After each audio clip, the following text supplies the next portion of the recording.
What happens when a kind orphan girl meets a mysterious beggar who isn't who he seems? This is the story of a young woman who had nothing. No parents, no freedom, no hope, but she had one gift that nobody valued. She had a heart full of kindness in a house full of cruelty. Every insult, every chore.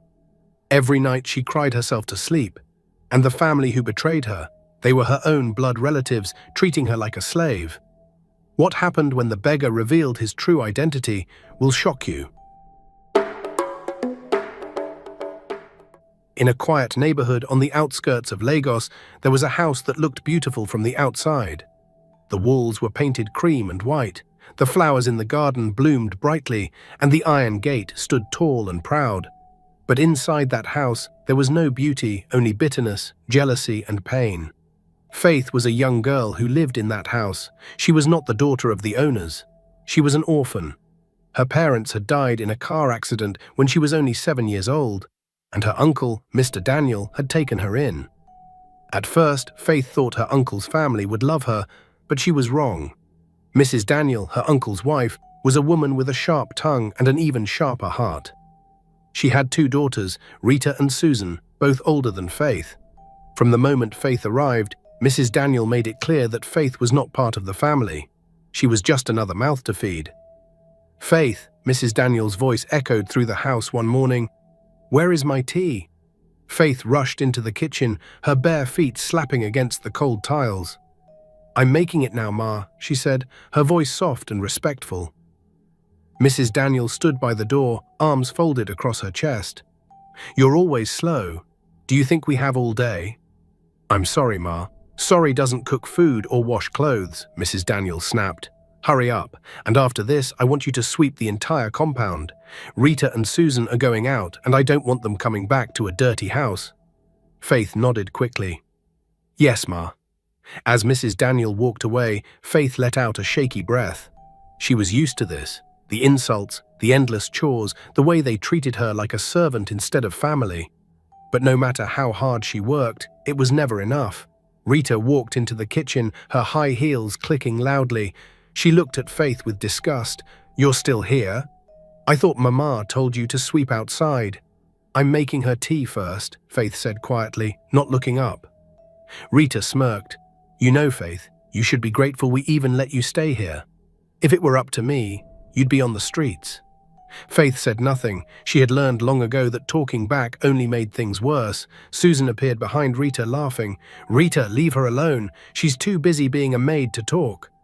The 2 sisters laughed as they left the kitchen. Faith stood there, gripping the teacup tightly, fighting the urge to cry. She whispered to herself, "One day things will be different, one day." But she didn't know how soon that day would come. Mr. Daniel was a quiet man who rarely spoke to Faith. He spent most of his time at work or locked in his study. When he did speak, it was usually to complain about something Faith had tried to connect with him when she first arrived, hoping he would remember her father, his own brother. But Mr. Daniel always looked away, his face filled with something Faith couldn't name, guilt perhaps, or shame. One evening, Faith was washing dishes when Mr. Daniel walked into the kitchen. He stood there for a moment watching her. "Faith," he said finally. She turned, surprised. "Yes, Uncle?" He opened his mouth as if to say something important, then closed it again. "Nothing, just make sure you lock the doors before you sleep." "Yes, Uncle," Faith said, confused. He walked away, and Faith wondered what he had really wanted to say. Weeks turned into months, and life in the Daniel household remained the same. Faith woke up before sunrise every day, prepared breakfast, washed clothes, cleaned the house, and went to bed late at night. She rarely complained. She had nowhere else to go. The only time Faith felt peace was when she visited her parents' grave. Every month, she would save a few coins from the small amount Mrs. Daniel gave her for market errands, and she would take a bus to the cemetery. She would sit by their graves, talking to them as if they could hear her. "Mama, Papa," she would whisper, "I'm trying to be strong like you taught me, but sometimes it's so hard. Sometimes I feel like I don't belong anywhere." One Saturday afternoon, something unusual happened.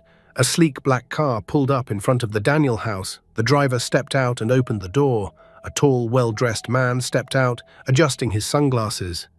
Mrs. Daniel, who had been sitting in the living room, jumped up when she saw the car. "Rita, Susan, come quickly, we have a visitor." Rita and Susan rushed to the window, their eyes wide with excitement. "Mama, who is that?" Rita asked.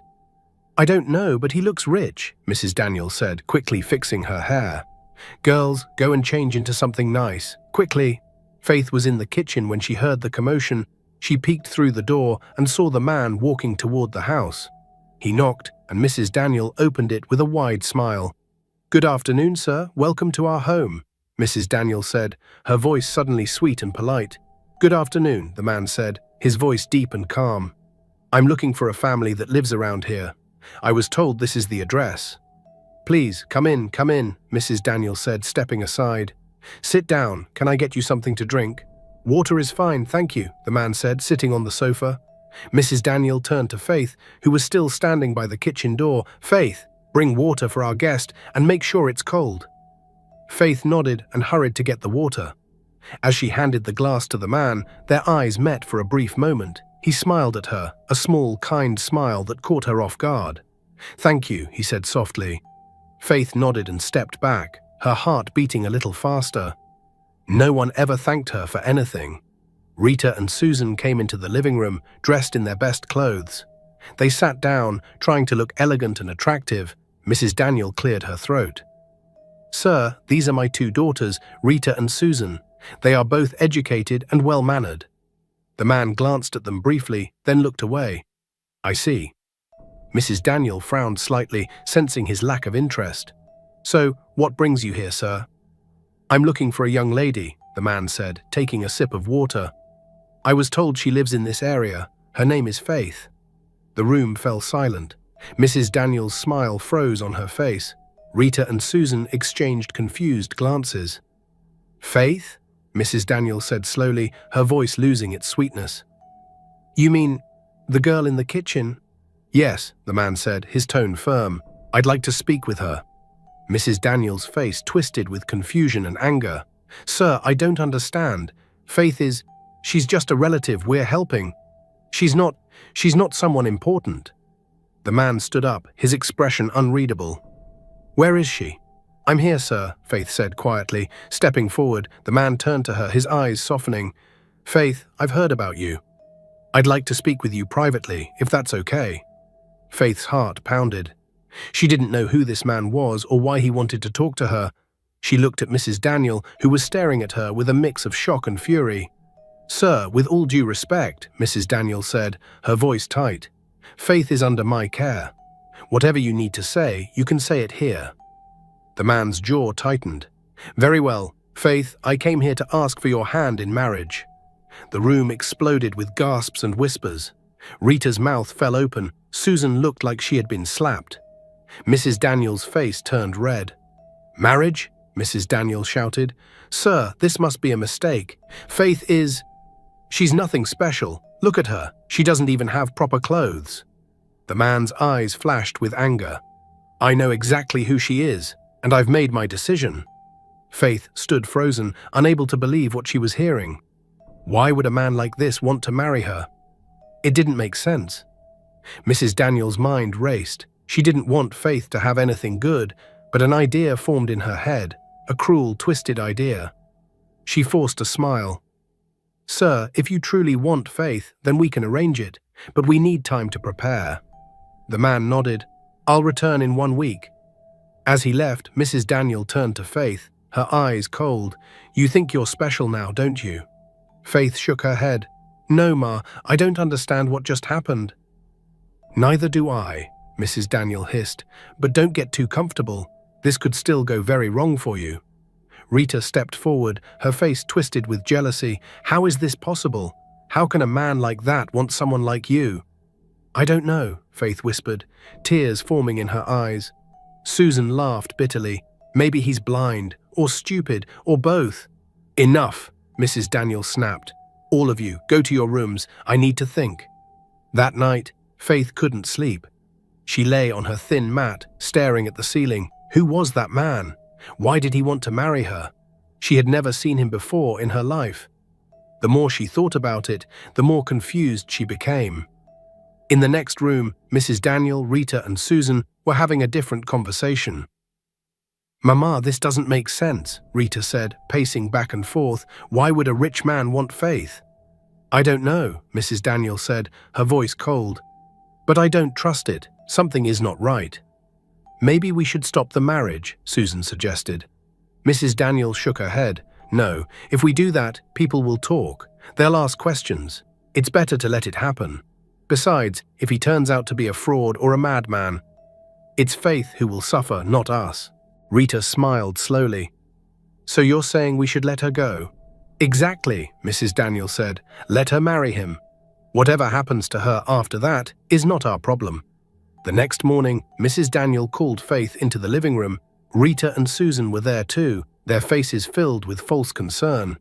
"Faith," Mrs. Daniel began, her voice dripping with fake kindness, "that man who came yesterday, he's very interested in you." "I don't know why, Ma," Faith said honestly. "Well, neither do we," Susan muttered under her breath. Mrs. Daniel shot her a look, then continued, "We've decided to accept his proposal. You will marry him next week." Faith's eyes widened. "But Ma, I don't even know him." "That doesn't matter," Mrs. Daniel said sharply. "He wants you, and we've agreed you should be grateful. A girl like you doesn't get many opportunities." "But Ma, but nothing," Mrs. Daniel's voice rose. "Do you think you have a choice here? Do you think anyone else will want you? You have no education, no skills, nothing. This man is your only chance at a better life. Don't be foolish." Faith felt a wave of fear wash over her. She wanted to protest, to ask questions, but she knew it was pointless. No one in this house cared about what she wanted. "Yes, Ma," Faith said quietly. "Good," Mrs. Daniel said, standing up. "Now go, we have a lot to prepare." The days leading up to the wedding were strange. Faith barely saw the man again. He sent messages through a driver, confirming the date and time. Mrs. Daniel seemed unusually eager to get everything done quickly. She didn't buy Faith a proper wedding dress or organize any celebration. It was as if she wanted the whole thing over with as fast as possible. Faith tried to push away her doubts, but something about the situation felt wrong. Why would a man who looked so wealthy and refined want to marry a poor orphan like her? Why hadn't he tried to spend time with her, to get to know her? The questions swirled in her mind day and night. One evening, 3 days before the wedding, Faith was folding clothes when Rita came into her room. She leaned against the doorframe, watching Faith with a strange expression. "Faith," Rita said, her voice softer than usual. Faith looked up, surprised. "Yes?" Rita hesitated, then sat on the edge of the mat. "Are you scared?" Faith didn't know how to answer. She nodded slowly. Rita looked down at her hands. "I would be too." For a moment, Faith saw something in Rita's eyes that looked almost like sympathy, but it was gone as quickly as it appeared.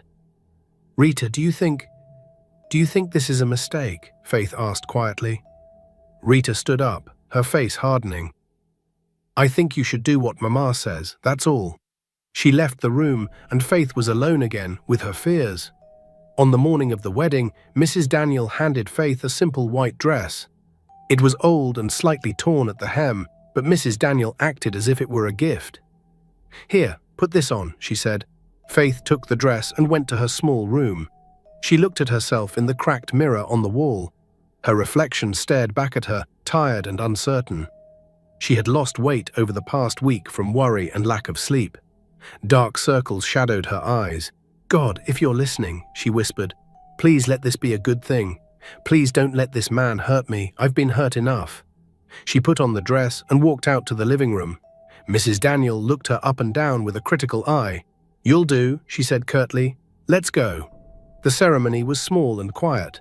There were no decorations, no music, no celebration, just a few witnesses and a pastor who rushed through the vows as if he had somewhere else to be. The venue was a small chapel on the outskirts of town, dusty and poorly lit.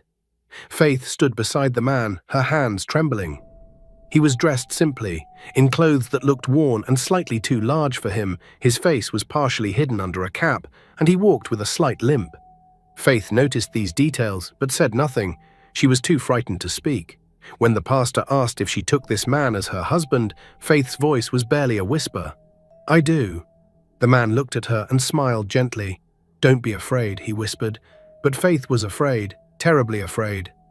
When the pastor pronounced them husband and wife, the man took Faith's hand. His grip was surprisingly strong and steady. "Let's go," he said softly. They walked out of the small chapel, and Faith expected to see a modest car waiting, maybe an old taxi or a borrowed vehicle, but what she saw made her stop in her tracks. A gleaming white limousine sat parked outside, the driver standing beside it with the door open. The car looked completely out of place in the dusty street. Faith's breath caught in her throat. "Sir, I don't understand." The man smiled, a real smile this time, one that reached his eyes. "You will? Get in." Faith climbed into the car, her mind spinning. The interior was luxurious, with soft leather seats and polished wood panels. She had never been in a car like this before. She sat stiffly, afraid to touch anything. The man sat beside her, and as the car pulled away, he reached up and removed the cap he had been wearing. Then he straightened his posture, and suddenly he looked completely different. The limp was gone. His shoulders were broad and confident. His face, no longer hidden, was handsome and strong. "My name is Michael," he said, his voice no longer weak but powerful and clear, "and I'm not who you think I am." Faith stared at him, her heart pounding. "What do you mean?" Michael leaned back, his expression serious. "I came to your uncle's house for a reason, Faith. A reason that has nothing to do with love. At least, not at first." "I don't understand," Faith whispered, her voice shaking. "You will," Michael said, "but first, let me tell you a story. A story that began many years ago." Faith listened, her hands clasped tightly in her lap. Michael's voice was calm, but filled with pain as he began. "Years ago, my father was a successful businessman. He had built a trading company from nothing, working day and night to provide for our family. He was an honest man, a good man. He believed in trust and partnership." Michael paused, his jaw tightening. "My father had a partner, a man he trusted with everything. They had been friends since childhood. They built the business together, shared everything equally. That man's name was Daniel." Faith's eyes widened. "My uncle?" Michael nodded slowly. "Yes, your Uncle Daniel. My father and he worked together for 15 years. The business grew, became very successful. They had offices in 3 cities, employed over 100 people. My father thought they would be partners for life." Michael's voice grew harder, but Daniel got greedy. He wanted everything for himself. He started forging documents, stealing money from the company accounts. When my father discovered what was happening, he confronted Daniel. "Do you know what your uncle did?" Faith shook her head, tears already forming in her eyes. "He framed my father for fraud," Michael said, his voice cold. "He created fake records, bribed officials, paid people to lie in court. My father lost everything. The business, his reputation, our family home. We became poor overnight. My mother fell sick from the stress. My father couldn't bear the shame. He died of a heart attack 2 years later. I was only 12 years old." Faith felt tears streaming down her face. "I'm so sorry. I didn't know. I didn't know any of this." "Of course you didn't," Michael said, his voice softening slightly. "You were just a child yourself, and from what I learned, your father was different from his brother. Your father was a good man." Faith nodded, wiping her tears. "He was. He always told me to be kind to people, no matter how they treated me."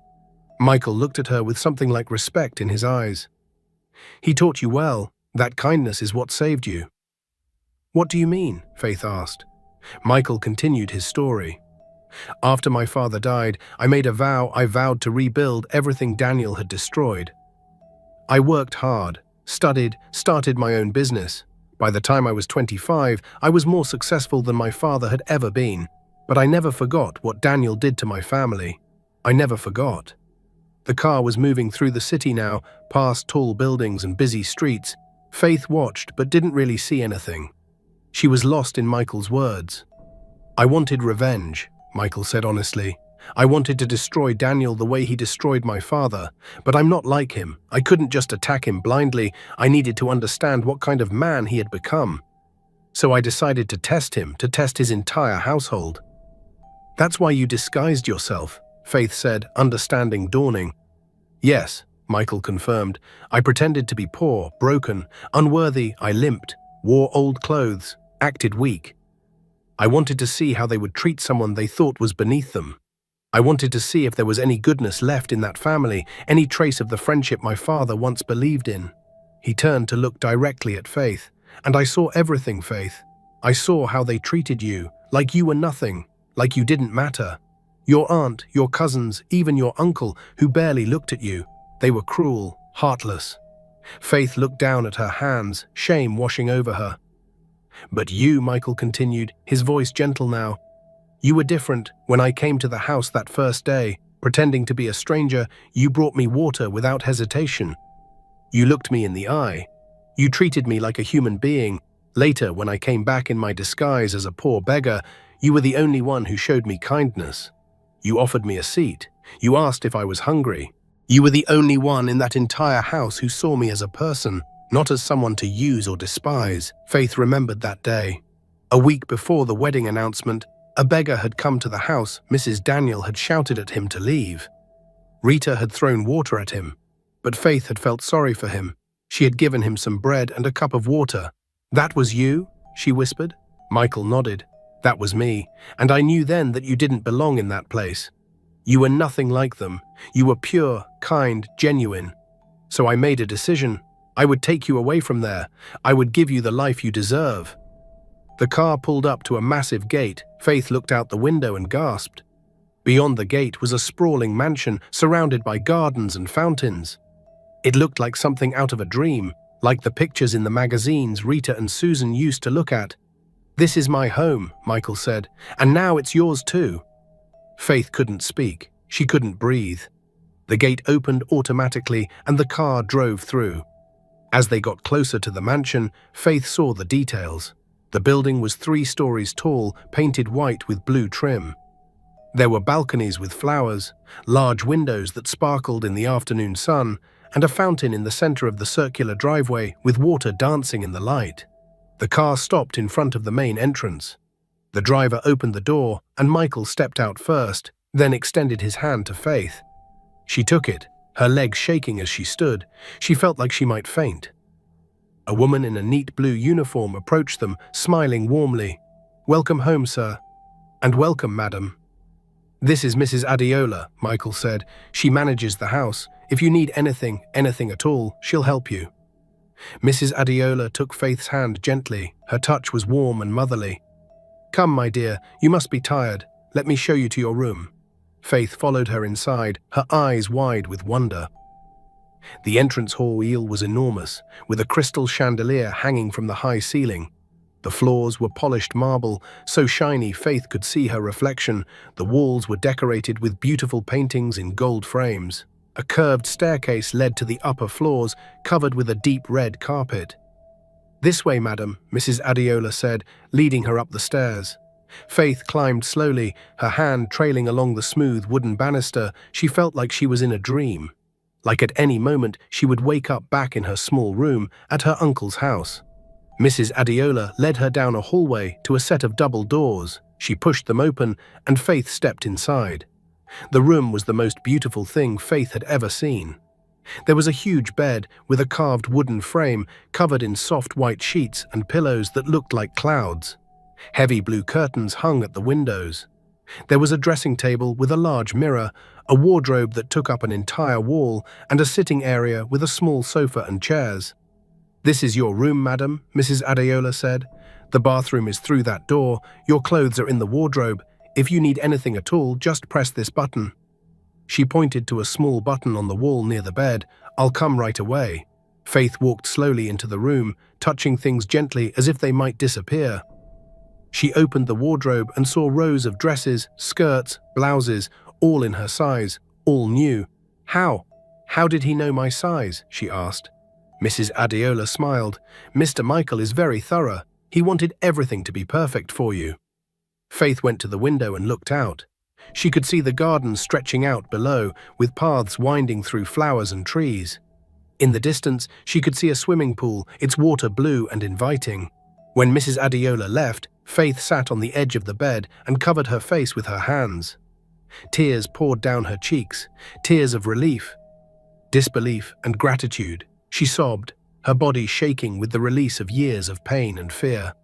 "Thank you, God," she whispered through her tears. "Thank you. I don't understand why, but thank you." She lay back on the bed, sinking into the soft mattress. For the first time in years, she felt safe. Over the next few weeks, Faith slowly adjusted to her new life. Michael was kind and patient. He never forced her to do anything. He gave her space, freedom, and respect. He showed her around the mansion, introduced her to the staff, and made sure she felt comfortable.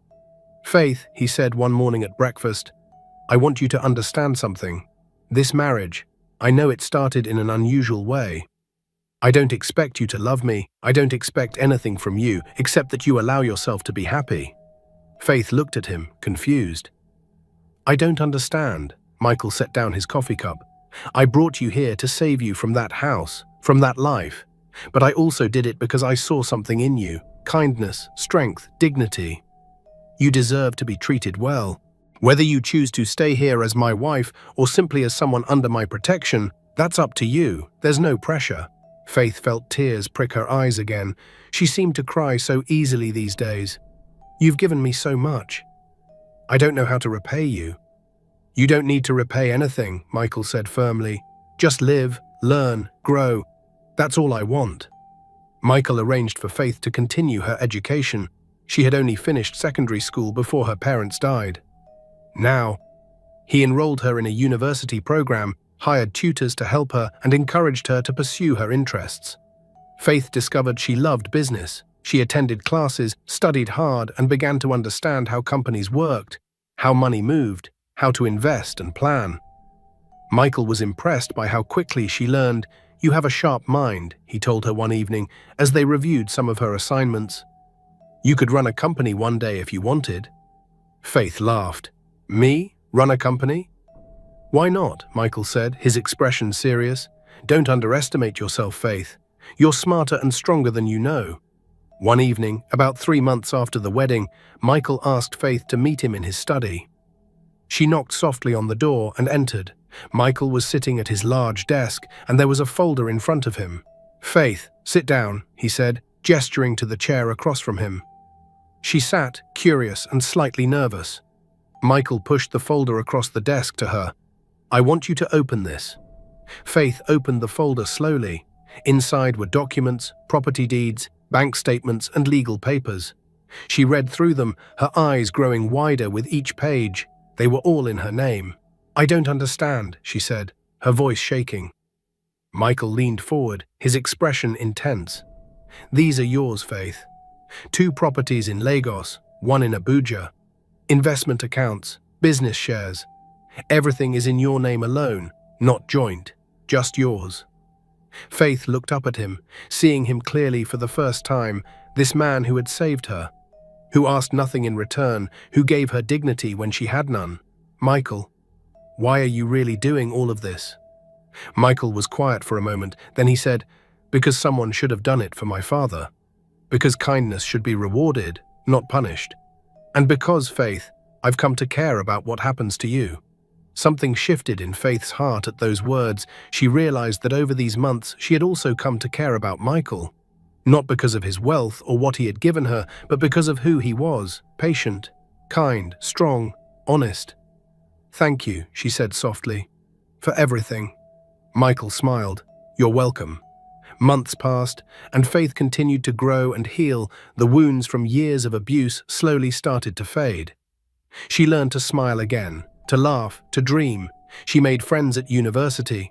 She started a small online business selling handmade jewelry, using the skills her mother had taught her years ago. The business grew, and Faith felt proud of herself. "I wish she could have seen this," Michael said one night as they sat in the garden under the stars. "I wish she could have known that everything turned out okay." "She knows," Faith said gently. "I believe they watch over us. Your mother, my parents, they see us." Michael looked at her, and in that moment, something passed between them, an understanding. A connection deeper than either had expected. One night, Michael took Faith's hand. "Faith, I need to tell you something." "What is it?" she asked. "When I brought you here, it was for justice, for revenge in a way, though not against you. But now it's different. You're not just someone I saved. You've become important to me. I care about you. I think I might be falling in love with you." Faith's heart beat faster. She had been feeling the same way but was afraid to admit it. "Michael, You don't have to say anything," Michael said quickly. "I just wanted you to know. There's no pressure. You're free to—" "I think I love you too," Faith interrupted, her voice clear and sure. Michael stared at her, hope lighting up his face. "Really?" Faith nodded, tears in her eyes. "You saved me. You gave me everything. But more than that, you showed me what it means to be treated with respect and kindness. You made me believe I was worth something. How could I not love you?" Michael pulled her into his arms, and for the first time, Faith felt truly home, but there was still one thing Faith needed to do, one place she needed to visit, one ghost she needed to lay to rest. "Michael," she said one morning over breakfast, "I want to go back to the village." Michael looked at her, concerned. "Are you sure?" "Yes," Faith said firmly. "I need to visit my parents' grave. I need to tell them that I'm okay. And I need to face my uncle's family. Not with anger, but with peace." Michael studied her face. "You've changed so much, Faith. You're stronger now." "I am," Faith agreed. "And it's time to close that chapter." Michael nodded. "Then I'll take you." "When do you want to go?" "This weekend, Faith said. "I'm ready." On Saturday morning, Faith dressed carefully. She chose a simple but elegant blue dress, one of the ones Michael had bought for her. She styled her hair and put on light makeup. When she looked in the mirror, she barely recognized herself. She looked confident, beautiful, strong. Michael drove them to the village in one of his cars, a sleek black Mercedes. As they drove through the familiar streets, Faith felt her heart racing. She hadn't seen her uncle's family in almost a year. They stopped first at the cemetery. Michael waited in the car while Faith walked to her parents' grave. The headstone was simple, with their names and dates carved into the stone. Faith knelt down and placed the flowers she had brought. "Mama, Papa," she said softly, "I'm sorry it took me so long to visit. So much has happened. I want you to know that I'm okay now, more than okay. I'm happy. I found someone who treats me the way you taught me people should be treated. I'm living the kind of life you wanted for me." She paused, tears rolling down her cheeks. "I never forgot what you taught me," she continued. "You said to always be kind, even to people who hurt you. You said to forgive, not for them, but for myself. So that's what I'm going to do today. I'm going to forgive them. Not because they deserve it, but because I deserve peace." She stood up, feeling lighter somehow. "I love you both, and I know you're proud of me." As she walked back to the car, Michael got out and held her. "Are you okay?" "Yes," Faith said, wiping her tears. "I'm ready now." They drove to the Daniel house. The black car pulled up in front, and immediately curtains began to twitch. Neighbors came out to see who had arrived in such an expensive vehicle. Faith stepped out, and there were audible gasps. She looked completely different. Her hair was styled beautifully, her dress was elegant, and she carried herself with a confidence that hadn't been there before Mrs. Daniel was sitting outside when she saw the car.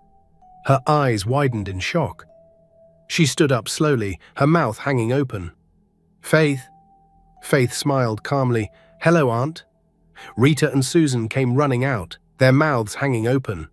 They couldn't believe what they were seeing. The girl they had tormented, the girl they had mocked and abused, was standing before them, looking like she belonged in a magazine. What? What are you doing here?" Mrs. Daniel stammered, her voice shaking slightly. "I came to see you," Faith said, her voice steady and calm, "and to say some things that need to be said." A small crowd had begun to gather. Neighbors who remembered Faith, who had seen how the Daniel family treated her, watched with curiosity. Mr. Daniel appeared at the door, his face pale. When he saw Faith, he froze. For a moment, their eyes met, and Faith saw something flash across his face, fear. "Faith," he said weakly, "you look well." "I am well, Uncle," Faith replied. "Very well, in fact." Mrs. Daniel found her voice again, though it had lost its usual harshness. "We didn't expect to see you. After the wedding, we thought you would be busy with your new life." "I have been," Faith said, "but I felt it was important to come back, to face the past before I move forward completely." Rita stepped forward, trying to force a smile. "Faith, you look so different. Marriage must be treating you well." "It is," Faith said simply. Susan looked at the car, then at Michael, who was leaning against it, watching quietly. Is that your husband?" "Yes," Faith said. "That's Michael." Mrs. Daniels' eyes narrowed as she studied Michael. There was something familiar about him, but she couldn't place it.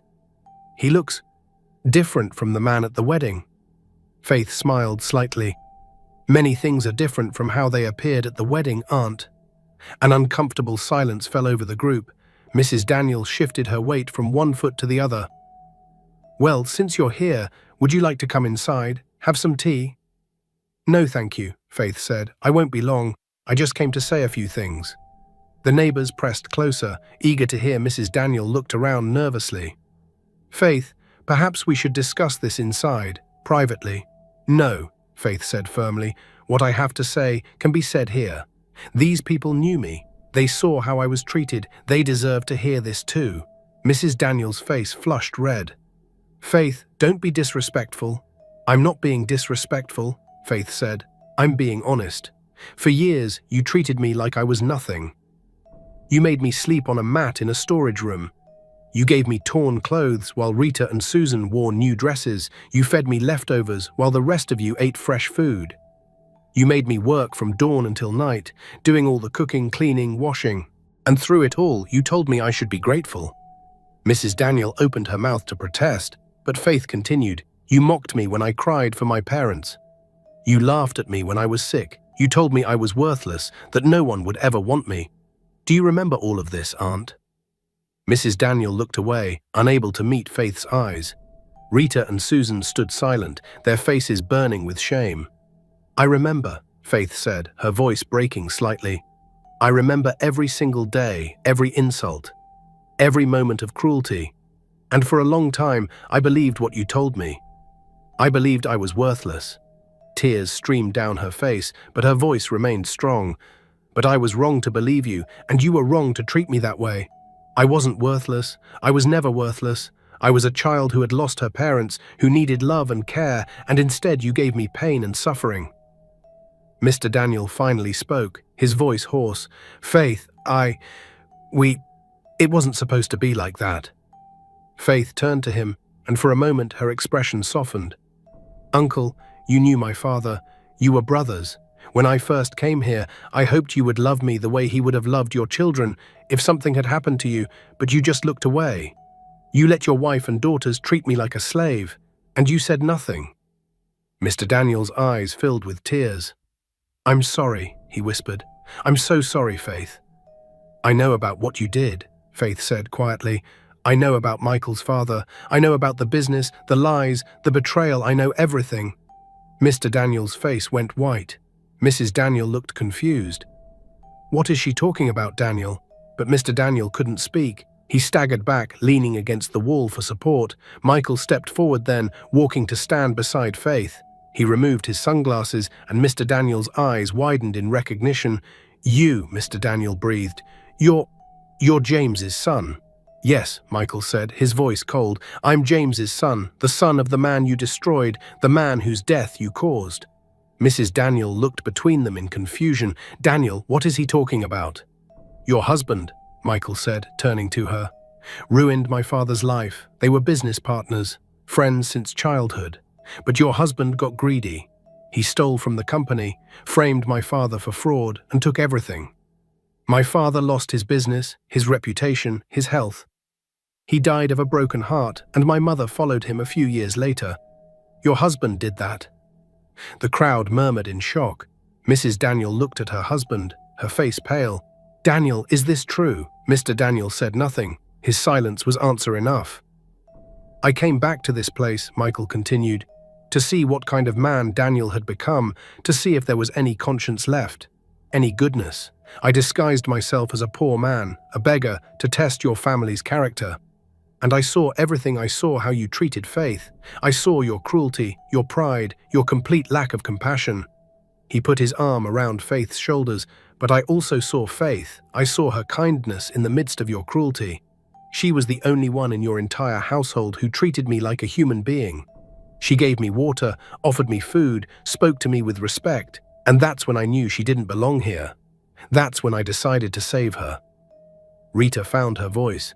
"So this was all, what? Revenge?" "It started as a way to expose the truth," Michael said, "but it became something more. Faith deserved better than this life. She deserved dignity, respect, opportunity, and now she has all of that." Faith took a deep breath.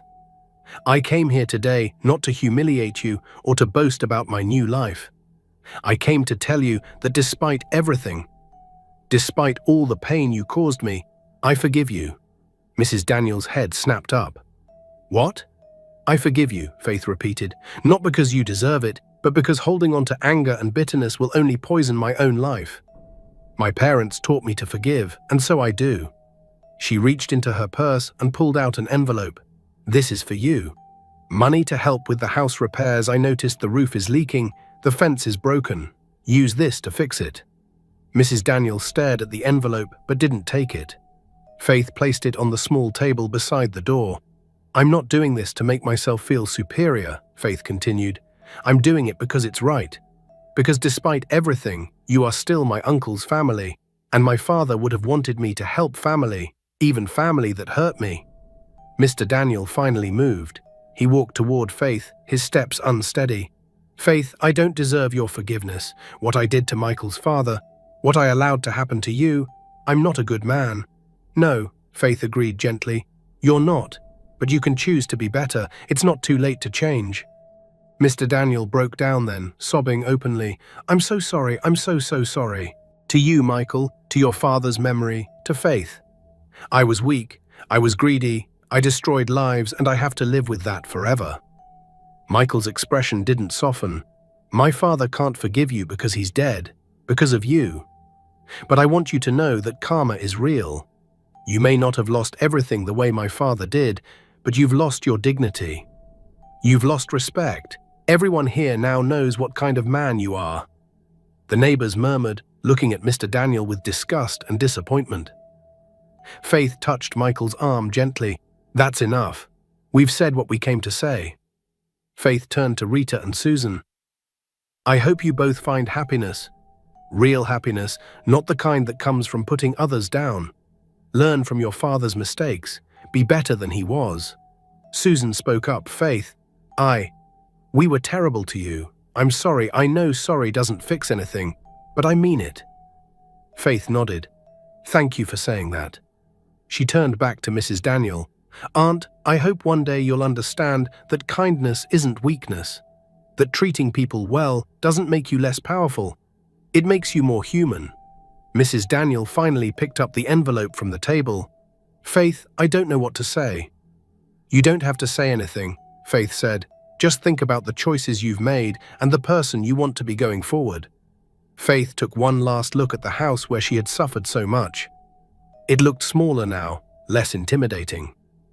"Goodbye," she said simply. She and Michael walked back to the car.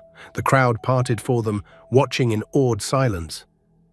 As they got into the car, Faith heard one elderly woman say to her neighbor, "That girl has a good heart.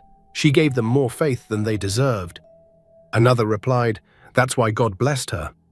Good things come to good people eventually. As they drove away, Faith looked back one last time. She saw her uncle standing in the yard, his shoulders shaking with sobs. She saw Rita and Susan looking lost and confused, and she saw Mrs. Daniel staring after the car, the envelope clutched in her hands. Thank you so much for watching and joining me on this emotional journey. I appreciate your time and attention, and I hope that this story has left you thinking about the important lessons we can all learn from Faith's experience.